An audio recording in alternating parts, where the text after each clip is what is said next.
David Zaritsky for the Bond Experience. Joe Darlington from Being James Bond. We are back. And if you've been with us for several of these, you pretty much know what to expect, but we're still going to tell you this story. So we were on a drive down to Washington, D.C. Who were we going to see again? We were going to see Mr. Lazenby for Global James Bond Day. It was amazing. Great friends. And we took some vlogs. So if you want to go check that out, do it after this. But a conversation ensued, and Joe really started it, and he said, it's kind of fascinating. There's a bit of a theory of mine that the very first Bond film that each Bond actor does is arguably their best. And we said, maybe, probably. Let's put it to the test. Let's put it to the test. Let's watch the 6 films associated with each Bond actor being their first. Yep. And you can see who we're talking about today.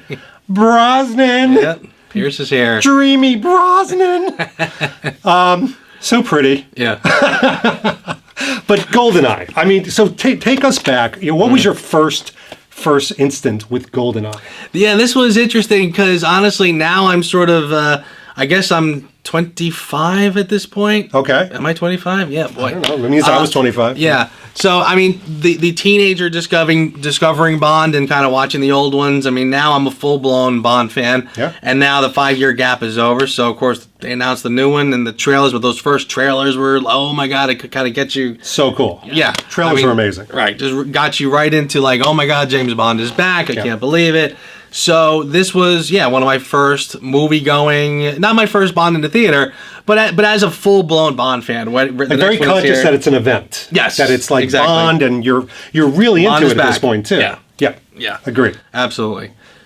And I had less of a moment. So I did, of course, Goldeneye was an event, so everybody went to see it, but I was not as into Bond certainly as I am now. Yeah. But I was into collecting movie memorabilia. I was into like Star Wars and just other films at that time.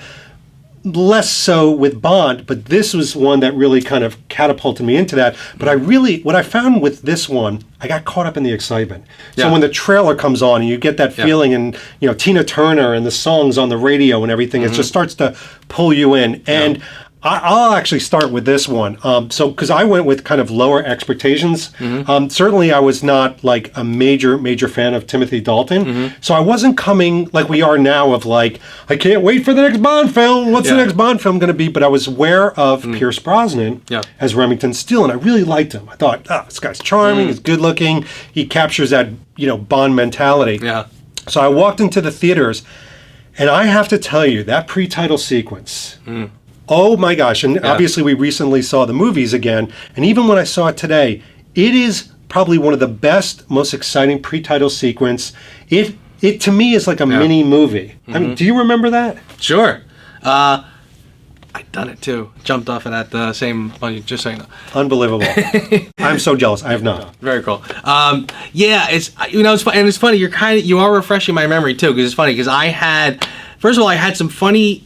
I wasn't too keen on Brosnan, for starters. I remember, and again, this is back, Roger Moore had just officially retired. Right. They were trying to get Brosnan in, and he was a fresh-faced Remington Steele. And I remember thinking Remington Steele felt almost as much, it was a tribute to Bond, also parodying a little bit. Yeah. So I had mixed feelings. I thought, like, the guy's too good-looking. When they said Timothy Dalton, who I, of course, only knew from Flash Gordon. I hate to admit that. Freeze! The bloody bastards! Freeze! I was like, now that I can see. So we did, Timothy came in and did his thing for a while. By the time Pierce comes in, I was a little more warmed up to the idea because I thought he was a little more seasoned. Yeah. He's a little older, and I'm like, now I'm seeing a little bit more. So I was ready. I was ready for the Pierce Brosnan era. By the way, a little trivia on that. So I guess the producers felt, the public in general thought that he was a little fresh-faced. They actually made him wear a 5 o'clock shadow throughout the entire film. That was very purposely done. Yes. Right. And which just goes to what we're saying. Yeah. But to get back to the pre-titles, yes. When that happens, you're just like, wow, holy cow. I mean, that is tremendous. To the point where I get a lot of questions from people, I'm sure you do as well, is what do you want to see in Bond 25? I want to see Bond again with other 00s. And a lot of that is fed off of the Connery days, but it's also fed off of that Alex Trevelyan connection was so magical. I mean, Yes. it's two double O's going through it and having this mini adventure that obviously winds up somewhat in disaster, somewhat in escapism. And it's funny, when I watched the scene again a couple days ago where he goes off the cliff in the motorcycle, you know, the 50-year-old David Zaritsky's like, come on, come on. But then, you know, the 20-year-old or 15-year-old David Zaritsky's like, you know, I'm getting all giddy. And then the place explodes. I will say my critique of little moments of this film, including that one, is the models. You know, now you've got CGI and things like that. The model work, I know a lot of people actually love it. Yeah. To me, it's a little Godzilla-ish. It's a little easy to spot. Yeah, I a little agree with bit. that. But I'll tell you, once the movie starts, what did you think in general of Brosnan's portrayal of the James Bond character? Again, and I guess this is going to be a theme throughout, where I feel like he starts out with one particular way he's going to do Bond, but a couple of films in, he kind of catches his groove. Yeah. You know, and I think this one, I always remember, in fact, my biggest criticisms of Goldeneye, the criticisms that I tend to have are somehow audible. I find that it's something you're listening to that I kind of never quite, doesn't jive right. With Brosnan, it's that mousy delivery. Thank you, Mr. The name's Bond. James Bond. That Bond, James Bond. Right. It's almost very whispery, throaty. Very throaty, very whispery. And he's trying to play it his whole thing is very throaty, very soft spoken, and very, you know, like he's too cool. It's almost like he's kind of doing what Jeffrey Wright is doing in Casino. Yes. You know, Some people say he's guilty of kind of mugging for the camera sometimes, like almost trying to be like a model, like Blue Steel-ish. Yes. You know, like, Bond, James Bond. And I think you were the one who mentioned it to me first. And once you said it, I was like, oh yeah, his walk. That kind of cat-like walk he's doing, where he's kind of I don't know what the weird strut he's got. Yeah, it's called projection. It's a purposeful thing. So I actually said when I talked about it with you that I liked it. In fact, unfortunately or fortunately, I started to emulate it as a young man. But it's if you notice when he's on the boat, and he is at the doorway, and he goes like. Yes. And then he walks through. It is these very staccato, purposeful movements. Yes. And it's an acting style that they do with a lot of stage work, because on stage you're this small, so you got to appear bigger. Yes. And he does it quite a bit in Goldeneye. Yeah. He doesn't do it in later films. Right. Again, right. It takes him a while to sort of get into his groove. Yeah. And I don't mind that sort of stuff either, but I thought that worked okay. In fact, if anything, I kind of feel like that outfit he's wearing there is so cool. I love that you know, the tan pants with that navy, you know, that you you'd only wear for fancy boat occasions. The double-breasted, Right. I mean, it looks great. I mean, he looks great, so it almost sort of shines a spotlight on what he's wearing. So yeah, I mean, his look is great. His hair is a little Larry from Three's Company, I think, but that's okay. That's a sign of the times, though. 1995. Right. There you go. Right, the middle of the 90s. People had like little fros, you know, just little hat. By the way, the look is something we do talk about. So I mean, I thought the Brioni, you know, the different fashion aspects in here. Whether it was his casual, you know, he's wearing the sweater when he's being analyzed by the MI6 psychiatrist in the beginning, when they're in a DB5, all the way through, even into the military outfits, like the dam jump outfit to the last one where he's fighting on the satellite dish, were gorgeous. I thought they were perfect. Absolutely. They were very appropriate. I mean, Bond's been guilty, especially Roger Moore, of wearing tuxedos in the most inappropriate times when no one else is wearing a tuxedo. I think diamonds are forever. But I thought Bond was dressed very appropriately, very Bond-like. And let's face it, I don't care what you think of Brosnan. He's a walking hanger. He's a model. He's born to wear a suit, yes. He's gonna look good in every... I mean, you ask my wife right now, like, who she would leave me for, which Bond actor, it would only be Pierce Brosnan, and she would, like, be like a shot out the door. I love you, honey. But that's true. So from a look standpoint, do you agree? I mean, he looked the mustard. I mean, again, it's funny, like, my feeling with Brosnan is almost that he's too perfect. I mean, I kind of feel like he was the perfect amalgam of all the Bonds prior, including George. So yeah, he really is like a perfect kind of James Bond. Yeah, his look is spot on. I mean, every time, this again, my mid-20s, So basically, anytime I needed to buy a suit, what am I going to do? I'm going to pop on the newest James Bond movie. Yes. That's what I want to buy. I want the gray suit. I mean, this is the first time I'm looking at the pocket squares and saying, okay, I need to get a pocket square.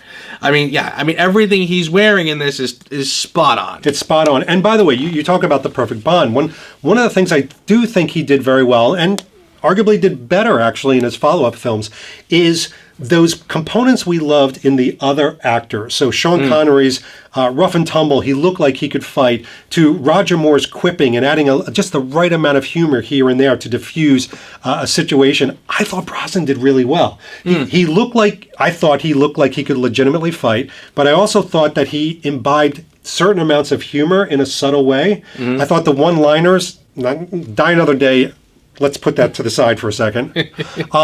But all the other ones, especially in Goldeneye, I think he had some great moments. In fact, he has humor in just his reactions. Yeah. So there'll be something that happens, and she goes like, Straight up, with a twist.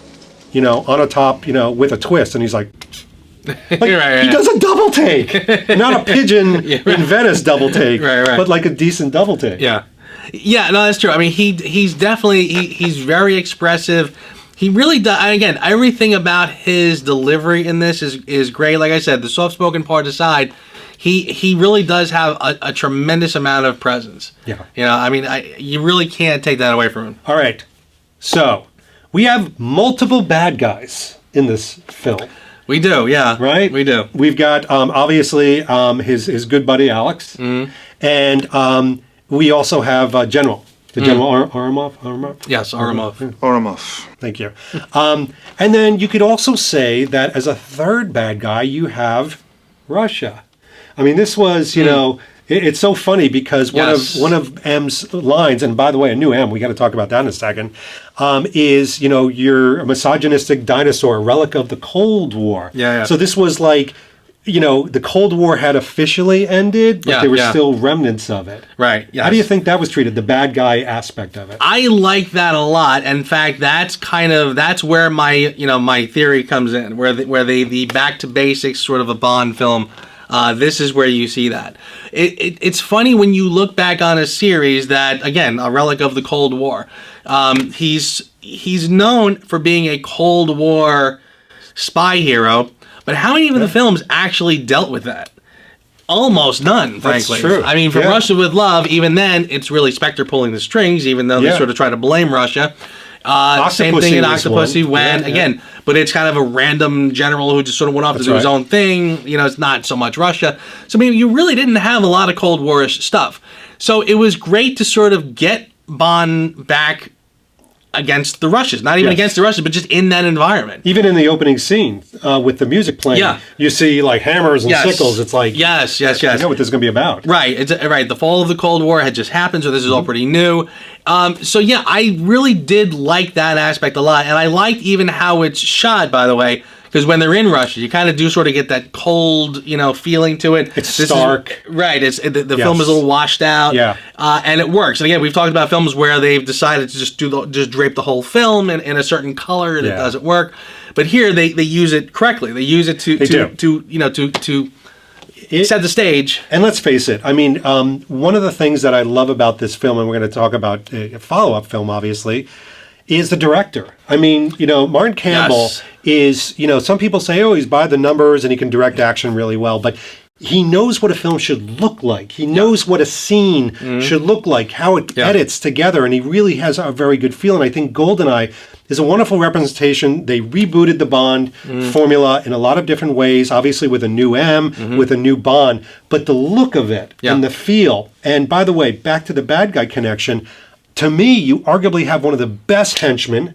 And it's not even a henchman, it's a henchwoman. Right, yeah. I mean, my gosh, this is not a femme fatale. She's killing people with her thighs. Yeah. So the power is in her hands, or thighs. Yeah. What did you think about the henchmen? I thought they're all great. I mean, she is terrific. Again, you love that sort of throwback to the Helga Brandts. The women that Bond goes up against, but it's kind of like a love-hate-ish kind of thing, where are we going to have sex or are we going to murder each other? I'm not sure. Right. And this is a classic scene like that, and I love it. Yeah. So yeah, she's terrific. I think Famke Janssen does a great job in the role. The accent kind of comes in and out a little bit, but we're not gonna. I will let that go. Famke. Yeah, but yeah, and it's interesting too. Like, sometimes when you do multiple villains, sometimes that sort of that's a good thing, and sometimes they get kind of lost. Batman and Robin, anyone? Yeah, Living Daylights. They kind of there's two, like none of them are really great villains, so they just get a couple and put them all together. We'll cover all the bases. Yeah. So here they're kind of doing the same thing, but I think it's a lot more effective. And again, Ormov gets killed off. Yes. Halfway through, so we get it down to 2. So yeah, the villains are good. And of course, Trevelyan has got to be one of the best Bond villains of all time. I don't know if he was. I mean, I can't put him up against somebody like Raul Silva, in terms of just sort of presence and gravitas. Right. But that idea of Bond's equal, somebody who knows Bond, knows his tricks. To me, that's the magic. Good. Yes. That was the magic. Even when Bond, he takes Bond's wristwatch and he turns off the detonator. Yep. It's like this guy's. Yeah. There's somebody that's Still actually more capable and ahead of Bond. I mean that to me felt very dangerous. Like this guy felt dangerous. Yes. The henchwoman felt very dangerous, and even the computer guy. Oh my gosh, Boris. I mean, Boris was obviously there for the comedy sense, but he was so maniacal. I mean, you had 3 to 4 different levels of bad guys. They all work together. It's not like, hey, they're siloed apart. They all connected together. Yeah. Now, we have to talk about an important subject. Because to me, especially even when I was young, I watched Goldeneye and I said, something's different about this. Oh my gosh. This to me was like the first, and I don't even want to call it PC, but this was the first equalization of men and women Bond in the sense that you had a female M and she was tough as nails. Yeah. And you also had a henchwoman and she was tough as nails to the point where Bond points a gun at her and goes, no. Yeah. Safe sex. Like all these things. Yes. Obviously that was done on purpose. How do you think that was handled in this? Yeah, again, some of the things they do in Bond films are a sign of the times, and some, over the years, some will age well and some will not. This was a moment in time, and again, it was, I shouldn't even go off that way. No, do it. Well, I mean, it's You're amazing today how, like, the strong female leads is like this big thing that's getting hit over everybody's heads. And I've always looked back at the Bond franchise and said, I don't know what you're talking about, because I grew up with strong female leads. I grew up with very strong, capable female characters. Yes. And I feel like the Bond franchise is mistakenly sort of, held up as something that had a lot of bimbos, and I'm like... Yeah, womanization. Yeah. But I don't know what... It's like, you're not watching the same movie I'm watching, because Exactly. I'm seeing a lot of very capable women. So the idea that they wanted to bring in a female M, which was great, by the way, because again... Stella Remington was the real head of MI5 at that point, and this was sort of a big deal. So the idea that they sort of mirrored that in the Bond franchise and had a female M was perfect. The timing was perfect. Judi Dench. What are you going to say about Judi Dench? She's spectacular in everything Nothing she's bad. in. So that made a lot of sense. But then they kind of go the extra mile, and they sort of call him a sexist, misogynist dinosaur. And, this scene with Moneypenny, where it's the first time the word sexual harassment was ever uttered in a Bond film. Yeah. Okay. All right. Too much? A little bit. You could have just sort of reined it back in a little bit. I get it. Again, I mean, we talked about Dr. No, and we talked about how, you probably couldn't do things like that in today's workplace, that's for sure. Even in a Bond film, I guess. Well, by the way, I don't disagree with you, because one of the things I've loved about the Bond films is they're all about showing you rather than telling you. So in showing you, like I was watching Thunderball a couple weeks ago with Danielle. She hadn't seen it in ages. Yeah. And I thought she was going to walk away thinking, oh my gosh, it was so misogynistic. She actually thought the red-haired bad woman that rides the motorcycle. She turned to me, she goes, that's the strongest bad female lead I've ever seen. She goes, that was phenomenal. They didn't say whack, whack, whack, it's a bad guy, whack, whack, whack, it's a woman. Yeah. They showed you how powerful and purposeful that she could be. Yeah.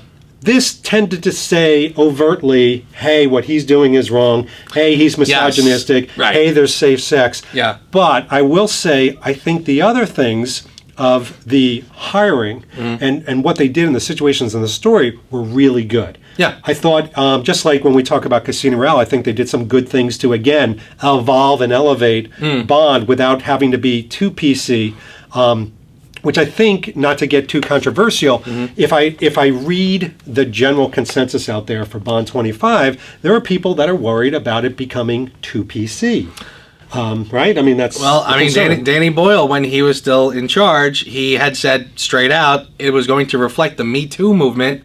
And I'm saying, reflect how? Like, I don't know. I kind of feel like even the mention of that in a Bond film, no matter what angle they put that on...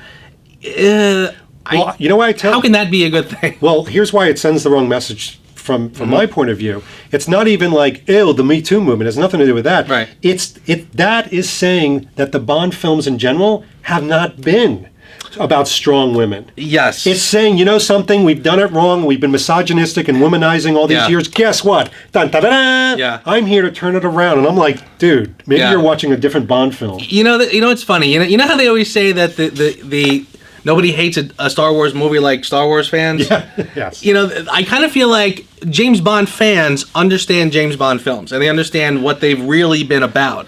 There are kind of pseudo Bond fans who just know of them enough to sort of make the wrong assumptions. Right. And I'm with you 1,000%. It's almost like every new Bond girl who has to walk in and say, well, I'm a different Bond girl. She is the Bond equal. You know, she is the female Bond. I'm Bond's equal, or I can go toe-to-toe with... Right. They have since the dawn of the Bond film. We've always had strong female characters. They've always been spectacular. It's funny you say that. It's not giving them the credit where credit's due. Yes. And I know Barbara Broccoli is an incredibly strong professional individual that deserves all the success that she's had. She, I'm hoping, acknowledges the fact that her father and the legacy of this particular brand has actually embraced strong genders in general. Yeah. Strong men, strong women. Oh, stop it, both of you! Stop it. You're like boys with toys. Let's talk a little bit about something that may not rank really high on our love of this film, but I'm being presumptuous, maybe it does for you, and that is the Bond score. Yeah. The music. Remember how I said earlier that most of the problems I have with the film are audible? Yes. That's one. Yeah. Oh. It's Boink, bing, boink, bing, bing, boink, boink, boink. Bing, boink, boink, bing, boink, boink. Boink. wow. Boink, bink. Somebody heard that and said that's the new James Bond score. Which is tough because there are some like in the pre-title sequence they do a lot of like boom boom boom boom boom boom boom like good drum kind of like little Bond theme moments. Yeah. Then the tank scene, which I come to find out thanks to JBR Radio, that it was a different composer altogether. They actually went and got somebody else. Yes. Who that's a beautiful music score. But then everything else sounds like a bad video game. It does, you know, and it's funny because it's funny because the music plays very well when you're playing the Goldeneye on the Nintendo 64. Well, there you go. Yeah, I mean, there's some parts that I like the part where they're creeping around in the beginning. Right. Yeah, I like that stuff. But then you're right. Once the action kicks in, ooh boy, it just sort of falls flat. When you notice the music, you're usually noticing something you don't like. Yes. When it's under the radar, it's usually pretty good. Yeah, agreed. Now, one of the things that we've talked about with some of the other films, but I think it's worth highlighting in this, is Bond's associates. And I call them associates because they're not necessarily friends, but you got Zukovsky. You know, I mean, yes. I'm going to start. I mean, what an amazing character. What an amazing introduction. Yes. He's got some of the most quotable, best line, you know, my knee aches every day. Yeah. I mean, just so many different things. What did you think about those ancillary characters? Zukovsky is really great. I wish they left him to Goldeneye because I think he's great in this. But that's a different... he's terrific in this, and I love the idea, again, Bond... I love those moments where Bond, you see him sort of going back to something he's familiar with, meaning he's a seasoned veteran of what he does. Yes. He knows the ropes. So when he goes back in to meet a gangster who he's again had a rivalry with, and that sort of mutual respect that they have, even Yes. if it's not exactly amicable, there's a professional respect between them that plays out as the scene plays out. I think that whole thing is really great. Yes. Even the dialogue is so. Again, it's funny. You mentioned before about how they tend to tell and not show in this film, which is very true. But again, the things that they do tell, I think, are great. And I think one of the things about this film you have to give credit to is the writing. The writing is amazing. The writing is really great. Okay, so we've had these discussions, we've had some incredibly strong Bond girl, Bond women. I mean, we've got Ursula Andress, my gosh, we've got Tracy, we've got Solitaire, and now we have Natalia. How does Natalia stack up as far as Bond girl? This has to be one of the few instances, if not the only instance I can think of, where they found a woman who was absolutely stunning in real life and frumped her down. Have you ever seen her Instagram? Oh yeah, she's stunning. She's beautiful, like shockingly beautiful. Absolutely beautiful. Yeah. I mean, yeah. and frankly, I think she's even gotten more beautiful as she's gotten older. I agree. Yeah. So they really sort of made She's her supposed to be a computer programmer. They had a mouse and frump her up a little bit. I mean, it makes sense for her character, but yeah, I mean, it almost feels like she spends half the movie in that dingy sweater, and again, I'm not knocking it in terms of writing or story, right? But yeah, but they just don't. Like you would not know that this was like a stunning Bond girl. That's true. So yeah, it's interesting. And yeah, her character is okay. Because I kind of feel like she's just kind of what the script needs her to be. Right. So when when I mean she is kind of the tough and resourceful type when she needs to be. Yes. And then other times when Bond is pensive, she's going to be the one to come in and have to deliver the lines about you and killing and it leaves you alone and stuff. And it's okay. It's okay right. And it's serviceable. But she's not going to go down in history as one of the great Bond women. So I'm going to give you the good and bad, how I feel about her. The more I've watched this movie over the years, is the good is exactly what you said. She's serviceable. She plays her role. She even looks her role because of, I guess, her particular role. She goes through the movements with Bond. They have a couple of interesting quips back and forth. Here's my problem with Natalia. If I took Natalia completely out of the movie, would the movie change? And my answer is no. He would still observe what's happening by satellite. There wouldn't be this connection. This Bond girl, unlike Solitaire, unlike Tracy, unlike even Ursula Andress, where has that connection, which you could actually remove her too. She is a expendable and removable entity within the story and plot. When you think about like Wei Lin and you think about all these other characters that are so core and hub to what happens. I mean, Electra King, she's not really the Bond girl, she's the villain. But she's moving the plot forward. She's moving the plot forward. You remove her, you have no plot. Yeah. With this, it's dressing. Yeah. And I can eat a salad without dressing. You just saw me do it. Yeah, and it's tough to, they do try to give her moments. Again, they try very hard. This is what I mean about them sort of slapping you in the face with a lot of the messages in this film. When they're in the train, what are you doing? Oh, I'm doing this. Don't just stand there. Get us out. Yes, sir. I mean, there's a lot of that. Right. There's a lot of, he says, yes, sir, in the plane. I mean, it's like, okay, we get it. The women are strong and whatever.